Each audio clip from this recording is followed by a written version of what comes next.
everyone, welcome back to Bros and Shows. I'm your host, Josiah, aka Muller67, and with me, as always, I got my buddy, I got my pal, I got my brother Austin. Austin, how you doing today? I'm doing pretty good. How about you? I'm doing pretty good. I can't really complain. Before this, I was playing golf with friends with Josh and his stream. We were having a good old time there. There was only about like 6 of us playing at that point, but it was fun. Other than that, we played Magic this weekend as well. Played a couple good games of that, and everything was good. I think I'm going to buy new cards to update my decks a little bit. Not that they're outdated, they're just there's like with the new Avatar set that came out, I won't put Earthbending in my Yoshi P because I can do really stupid combos with it. And so I think it'll be fun. And then also, even though Markov is really overpowered on a 1v1 basis, on a 4v4, it's not as overpowered. And I want to upgrade and put new, because that deck has not been upgraded in a long time. So there's a bunch of new vampires that people are like, why aren't these in the deck? I'm like, bro, this deck's old. Austin gave it to me for a birthday one year, and then I haven't touched it.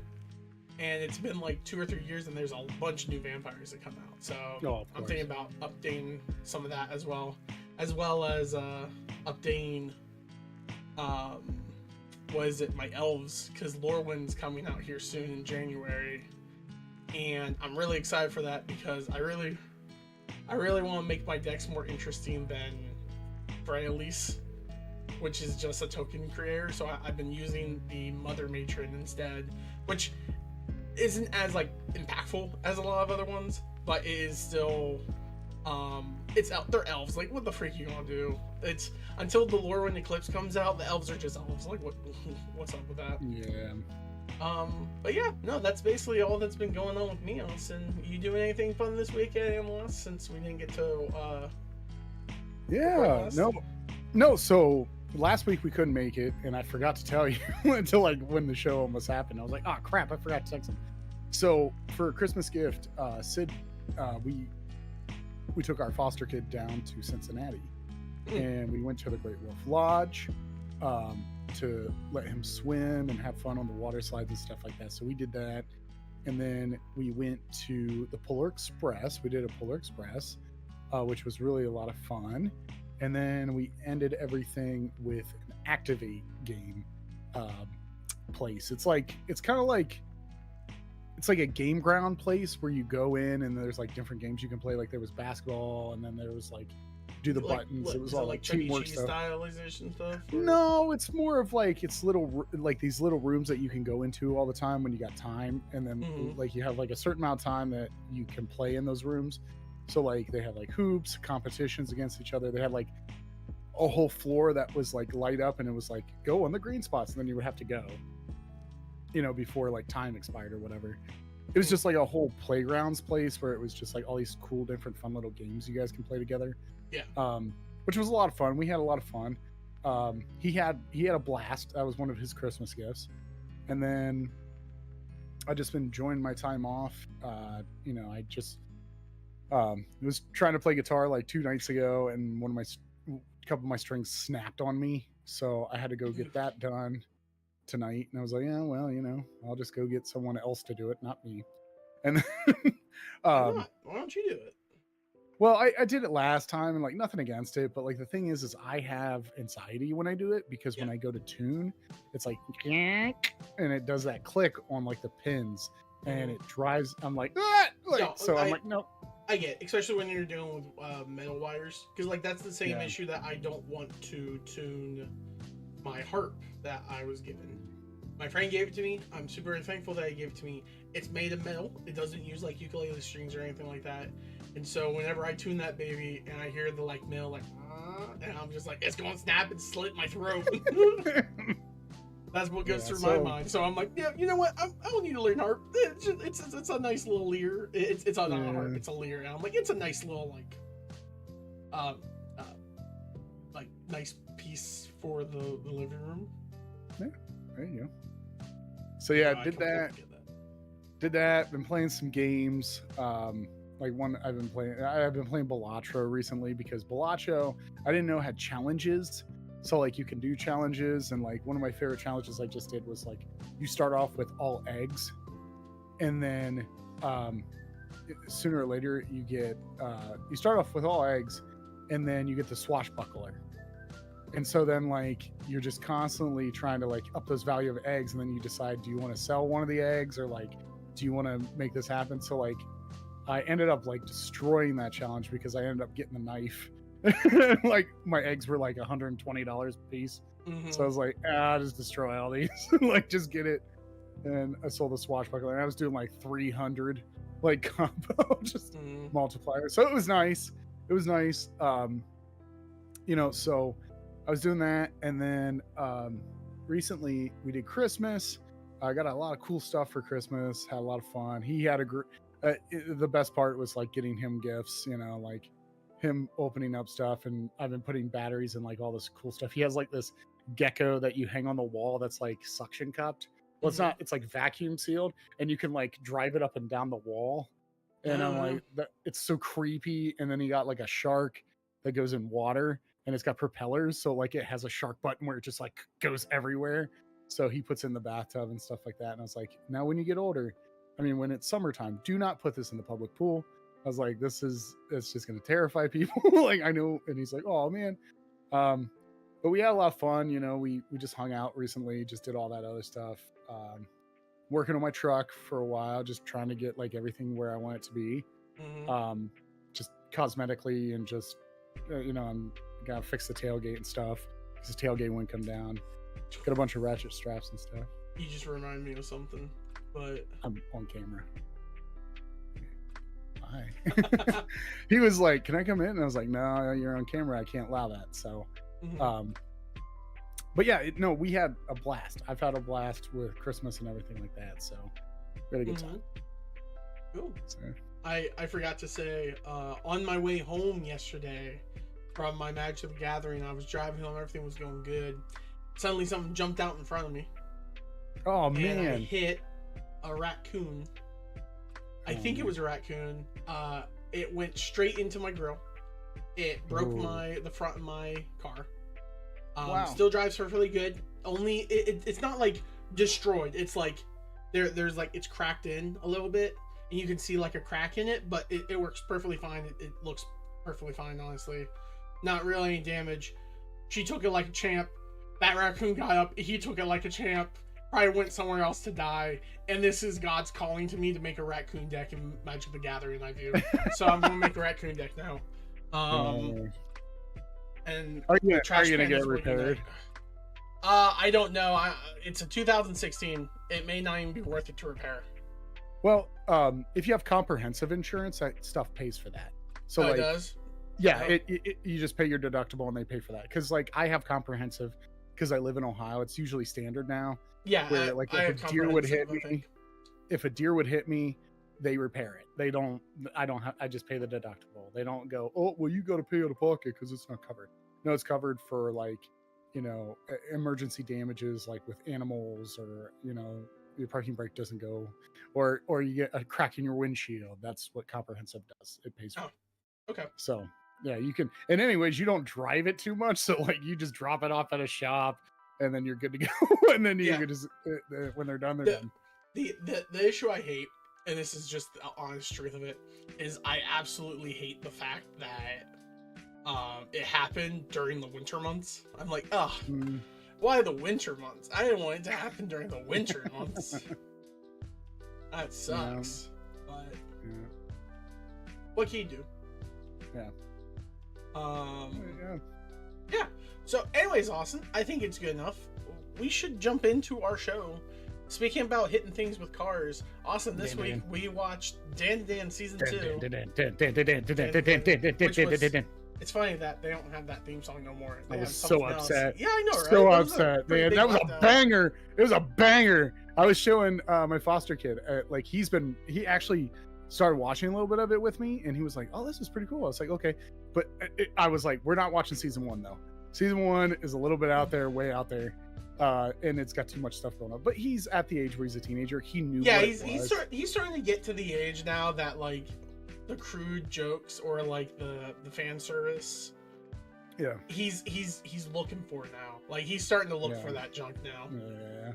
So But- like, I was like talking about the theme song. I was like, man, I hate the theme song. He's like, what was the theme song before? And then I showed him, and he's like, oh, that's a banger. I was like, yes, it is. There's so much You're better, right, son. It's way much better. But yeah, so Yeah, season 2. but it was too bad that they got rid of that theme song because I really like that theme song. Mhm. They got the other theme song is okay. It's not. It's very theme song like anime theme song opening for me. Like, you know, and I'm It's like, like okay, that works. well, it was better than Jinyu Ito's collection, McGraw collection, because the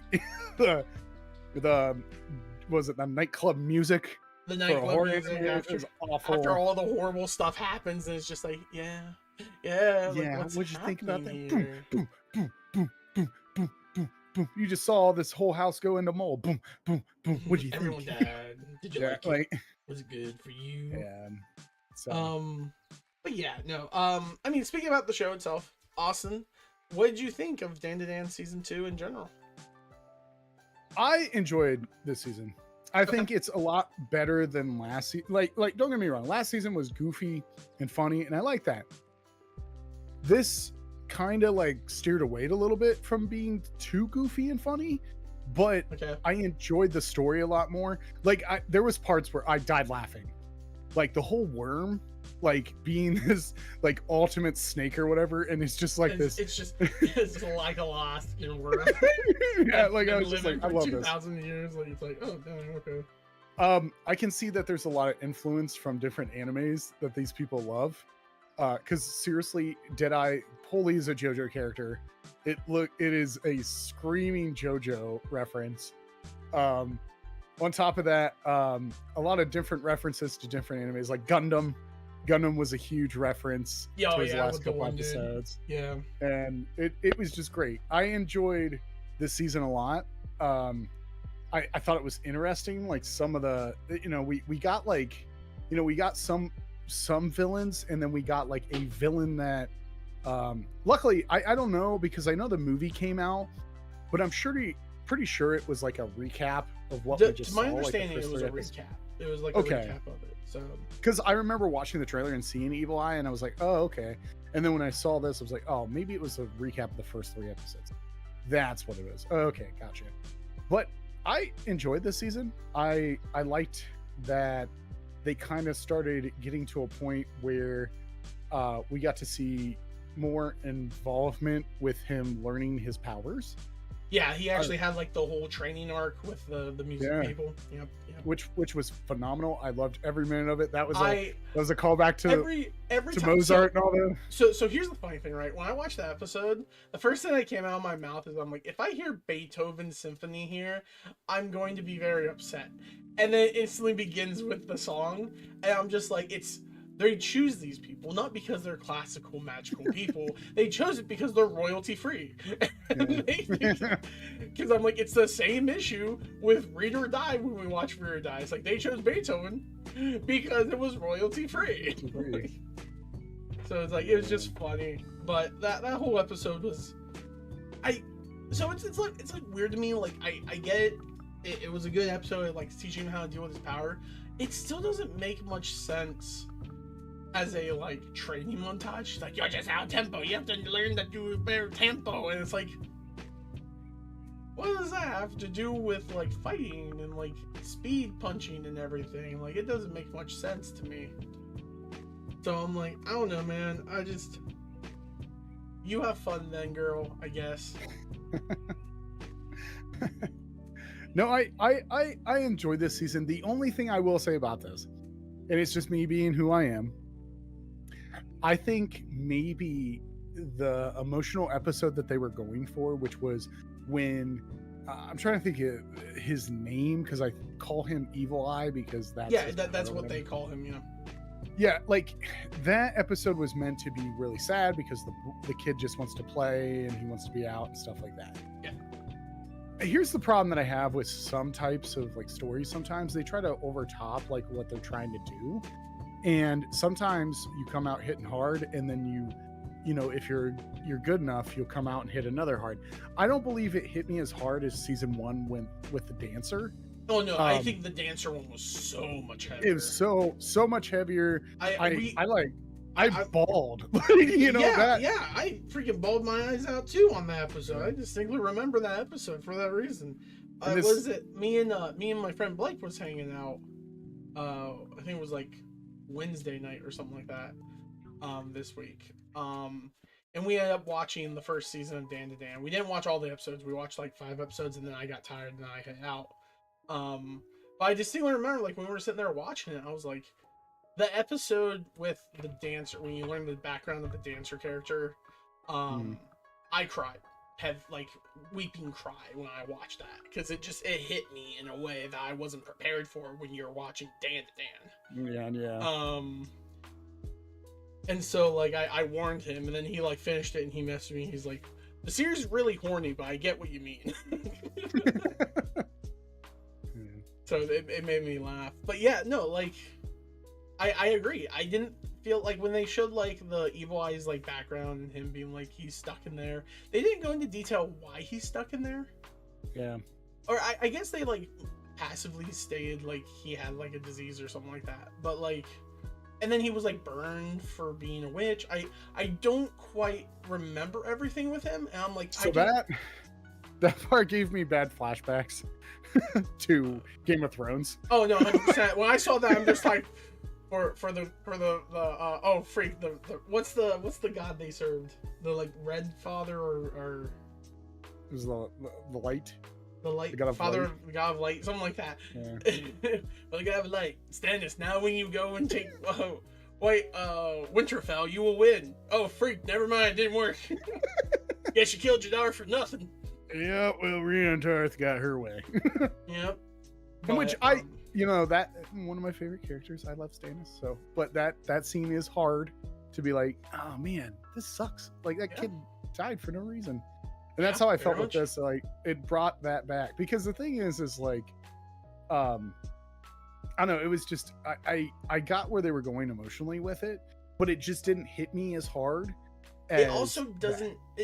I agree. It also doesn't make sense for his evil side in the future, right? His evil side wants to kill all humans, and then he says like, well, if I'm going to be friends with you from now on, like me and you together. And then once he possesses him, he's like, I'm now all powerful. I can kill all humans. It's like, do you not remember all the conversations you just had with that guy about how like those people treated you poorly, but he won't treat you poorly, so I don't kill all humans? That all just went out the window, and I found that kind of annoying, that him being like placated once he became like full Evil Eye, legitimately came down to just Okarun and him fighting it out until he lost. And I'm like, that felt unbeneficial. Like, it didn't feel satisfying for like his whole story of being like abandoned and lost. Like, at least with like the dancer girl, her whole thing was trying to find her daughter. Yeah. And then whenever the other girl's just like, you can possess me, you were like my mom. Like, I consider me like your daughter. And then that's why she like connected with her and she sacrificed herself for her. Right? Like, there's that satisfying of a mother protecting the daughter, even if they're not their like biological daughter that she had. With this guy, there wasn't any of that. It's just, I possess your friend, I'm going to kill everything. He just misunderstands that killing people is fun, which doesn't make sense. I don't know where he got that concept from. It would be different if like that was the games he played. And then like it ultimately comes down to, you're stronger than me, I want to fight you because it's fun.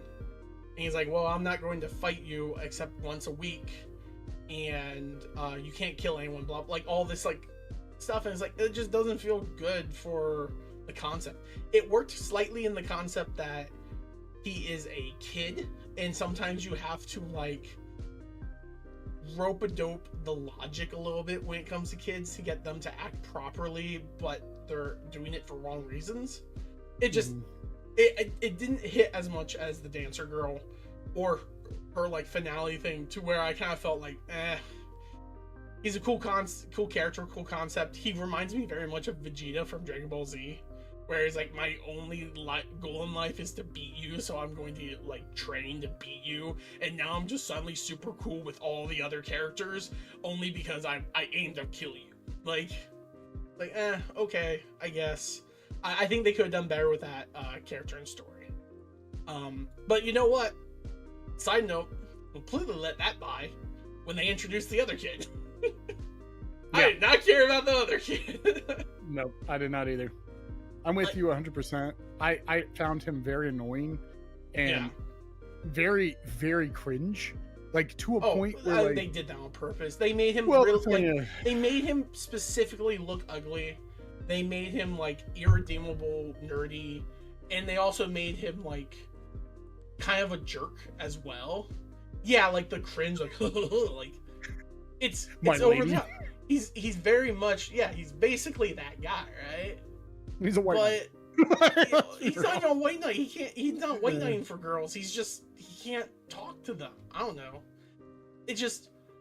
I got really upset when Okurun's like, he's so cool. I was like, no, don't make that the dynamic where he's like this stupid, ugly guy and no one likes him, but Okurun thinks he's cool. Don't do this. I don't want this. And that's what they're doing. Or at least what they have it set up as. Yeah, I just... Oh man, just the part where he reached for the Gundam box, I was just like, oh, stop. Like I was like, don't do this. Like, I don't know. But I want to ask you this question. Yeah. Did you have a favorite episode this season? Do you have an episode that stuck out that you're like, I like this episode a lot?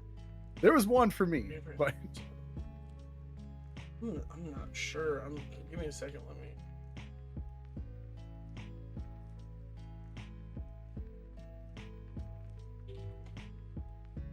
Because there's one that I was like, this is a great episode. I enjoyed every episode, every single minute of this episode. And I think they did it like really, they had a great idea going on with it. So. Okay, what were you thinking? So my favorite episode is actually the Exorcist episode where the rock band shows up.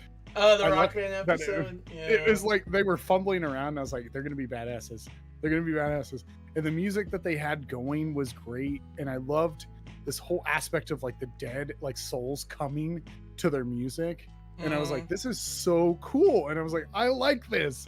And then he was like, don't touch me. I'm trying to save him. I was like, yeah, okay. But I hope that we get to see them in the future because I enjoyed that whole episode. I thought it was a cool concept where like this exorcism was happening because of heavy metal. So like, I thought it was great. So it was my favorite episode of the season. Like I sat there and I was like, dude, that was a good episode.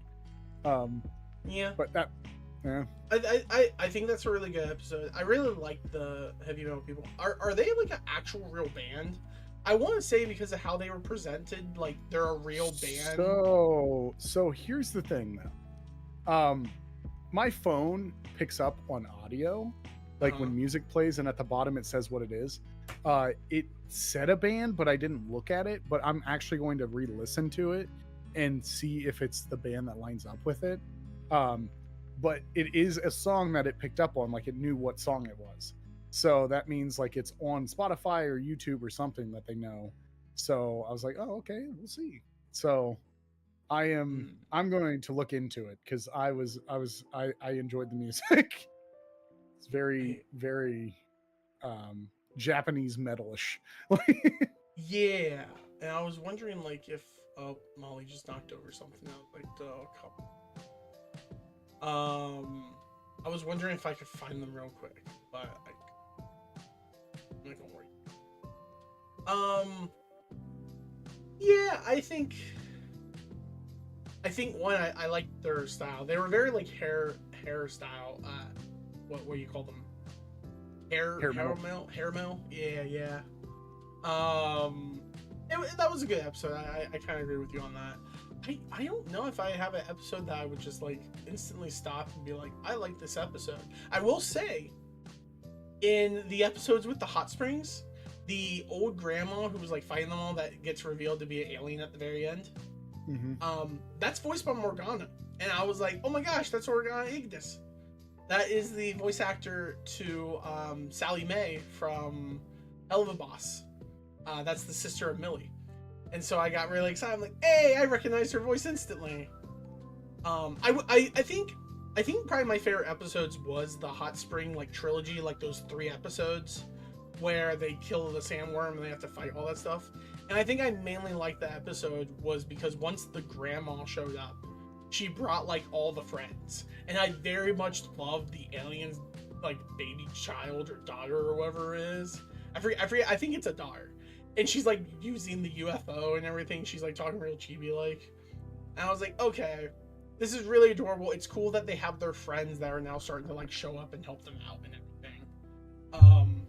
My only big get up with this season is it was not as horny as last season, which thank goodness for. But it was still like there's a point where I get tired of the whole will they won't they, and that was still present in this season. When you have like the whole last season of them being like, oh, I don't want anything to do with you, and then they slowly get kind of closer and closer, and then by the end of the season you're like, are they together? And then the season starts off with them like holding hands, and I was like, heck yeah, this is what I want to see. And then they kind of like background that and forgot about that, and I wasn't too happy about that. I wanted that to take more like, hey, we no longer are just sitting here being like, oh, do we like each other, do we not? I would just want them to be like, we like each other, I'm here to protect Momo, that this is our life. And then the other girl can get jealous and everything of that sort.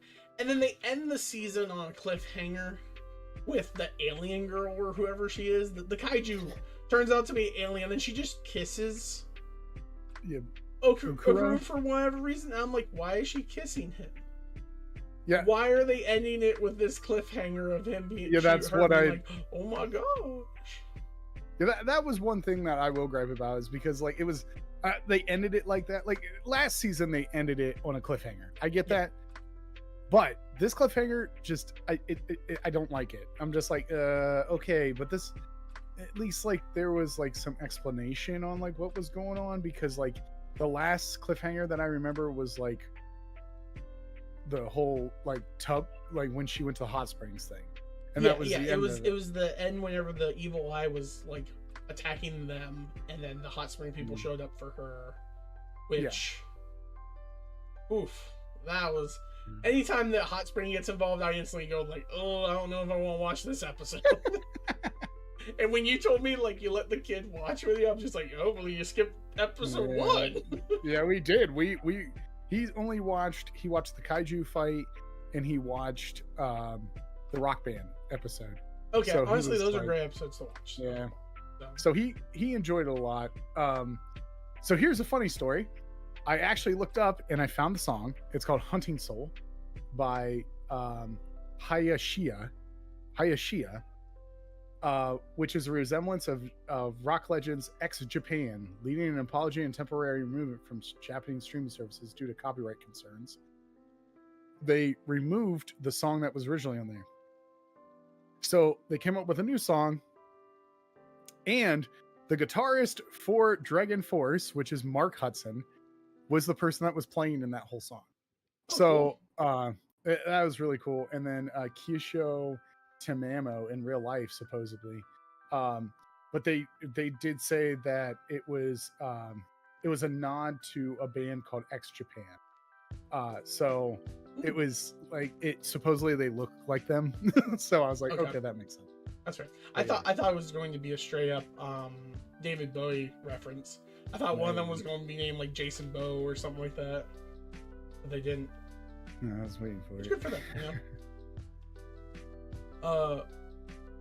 know. One other thing that I was thinking about is you kind of brought it up with the kaiju girl at the same time. So awesome. Apparently, this isn't season 2 officially. This is season 1. The second half of it. It's just season 2 on Netflix. Yeah. And then this is my understanding. So we'll see. I don't know who this alien girl is. I assume it's going to be another teammate for them.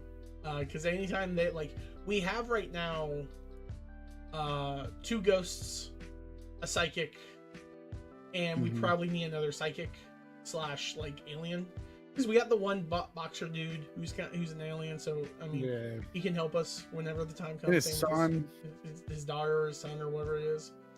So I'm like, we need another psychic, and I think the aliens are psychic most of the time. Well, at least this ghost I think is psychic, because it can turn, not ghost, this alien is psychic, is it can turn invisible multiple times. So that's going to be interesting. But we'll see how it goes. Yeah. You done being in my arms, Molly? Well, move around. She was enjoying me holding her, but her arm started to go numb, so I was like, all right, I'm letting you go, Molly. Now she wants to just be pet here. All right. But yeah, Austin. Anything else you thinking of when it comes to Dandadan? I'm wondering when season 3's coming out. I don't know. I would think it's probably here the next. It's slated for 2027. Dandadan 3 is officially confirmed, with production underway by Saru. Is slated for 2027 release. So we got a year till Dandadan season 3 comes out. Yep. But this year, since this is the last episode we're doing for the year, this year we have a ton of stuff coming out for this year. We have one of the best Game of Thrones stories coming to life. Yes. 7 Kingdoms, man. I'm so stoked for it. I thought we were going to do the Eerie. Man, that sucks. The Eerie, man. Badlands. Griffins flying down with steam coming out 30 years now. That would be cool if they ever did that. I don't think people would like it, because it's not. It's all fantasy. Like, it's all like secondhand knowledge. That honestly, that would be a pretty stellar Game of Thrones series. Is to do like an episodic season thing, where it's like it begins with a maester telling a story for what it's written, because like the Eerie, right? They have griffins as their like main thing, right? And they originally were Griffin Knights, that people who rode griffins, they said, and it's complete BS, right? It's just a lie, or at least what everyone believes it's a lie. And so it'd be funny about them doing like a retelling and showing what it was by the story, and have kids like sitting there being like, oh my gosh, there's Griffin Knights, and it's like, it's a lie, like griffins don't exist, it's the stupidest thing in the world. Meanwhile, dragons flying overhead, they're like no, Tales of the 7 Kingdoms coming out next year. Really excited for it. It's my favorite honestly book series of the sort of Ice and Fire. I know a lot of people like Game of Thrones. House of the Dragon is doing okay.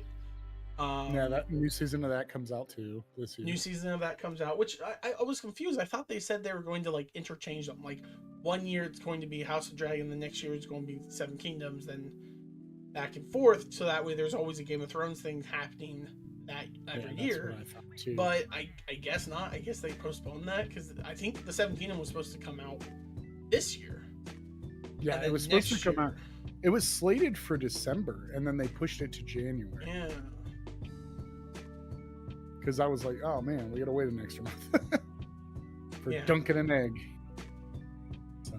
Yeah, so it comes out January 18th, so we get early. Heck yeah, baby. Get to enjoy that. There's a handful of things that are coming out next year that I'm kind of excited for. But a handful of them are just like continuation of seasons. You know, like Murders in the Buildings getting another season. Like, it's just... I'm excited to see what happens. I'm really excited for 7 Kingdoms. But one thing that we are going to watch for next week is It, Welcome to Derry. I have not seen any of the It stuff. I've never seen anything to do with It. Yeah. I have understandings from watching other videos. Like, I watched a video of a guy explaining why Mary Poppins would defeat It, and how Mary Poppins is like a god and It is a god, and like he explained like power levels and everything. He's like, the same way that It like needs fear to feed or something like that, Mary Poppins needs joy in order to feed. And because joy is more sustainable and easier to get than fear is, she's a benevolent god. And then he proceeds like, yeah, but they both lose out to the mask. And it's like, then I started watching another video about how the mask is the greatest god of them all and how the mask defeats all these other people. I'm like, what am I watching right now? So my concept for it is very, very bad. Very, very poor. I would love to be able for us to watch this. Me and you've talked. I'm going to watch this without watching the movies. Then after we're done with this, I'm going to watch the movies. Okay, so which movies are you going to watch? Because because there's two different ways. This one goes with the new ones that came out, right? Yeah, the one with Hader and Bill Hader and what's his name? The guy that plays Morbius in the Sandman book series. James McAvoy. So James McAvoy is in like part 2 of the It thing. It one's got one person from Stranger Things and then like different characters that I've never even met. I just know that like some people feel iffy about those movies for some reason. I don't know why. Or if that is a thing. The first part is very, very to the book. Okay. Very to the book. Part 2 is good, but it kind of like takes a lot of things out of the book and it kind of makes it not good. So like I did not like part 2. So the only reason they deviated from the books. Well, I do know that the books have a super problematic scene or something in it. They are very problematic.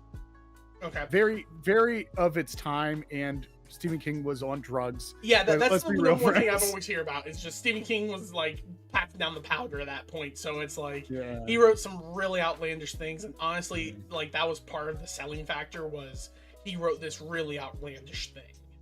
Yeah, the book is about 55 hours worth of reading. It's this thick. Like it's a book. I've read it. I've read the book. But I will say this. This is based off of the first two. I mean the two-parter. The newer two-parter. But I will recommend, because you are a huge Curry fan, Tim Curry. Tim Curry did yeah. Tim Curry did the 1996 ABC original movie thing with Seth Green. Seth Green is one of the Seth Green's in it? Yeah, he's a little kid in it, which is so funny because I did not know that was Seth Green. And then I looked and I was like, wow, that's Seth Green. No way. And I was like, that is him.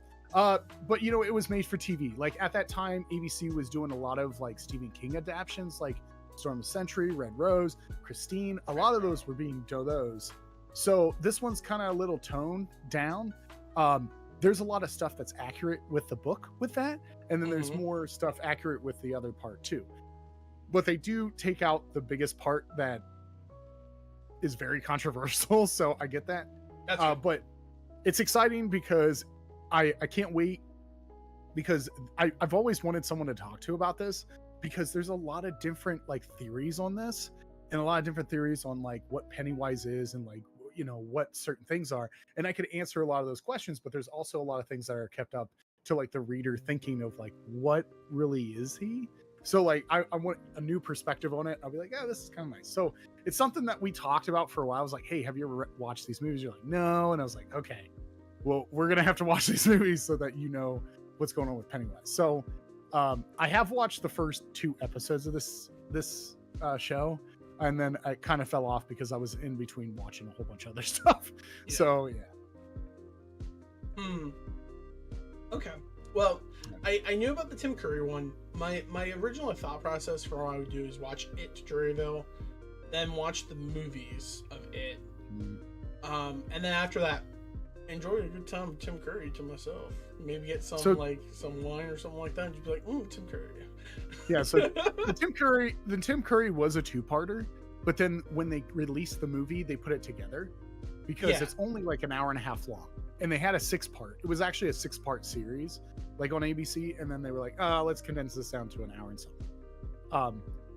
This movie, like I'll tell you this, I love Tim Curry's version a lot. I love it. It's probably one of my favorites because it's a nostalgia thing.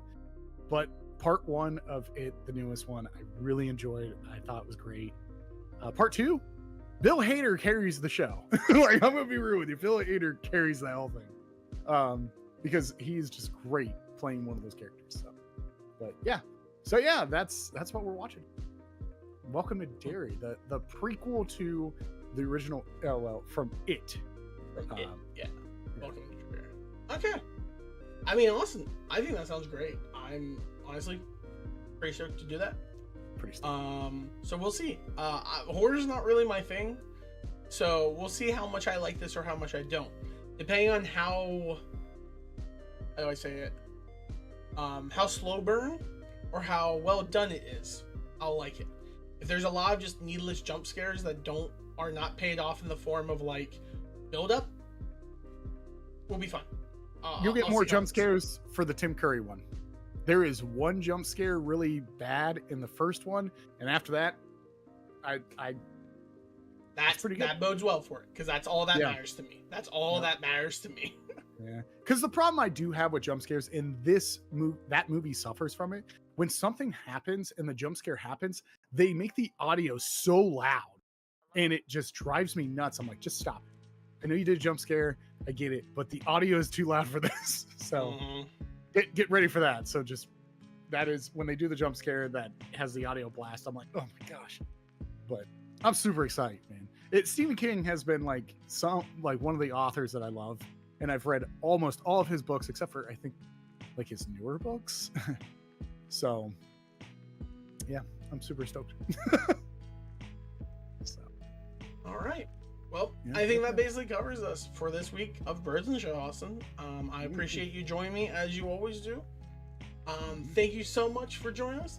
Thank you all so much for joining us, and thank you all so much for stopping by.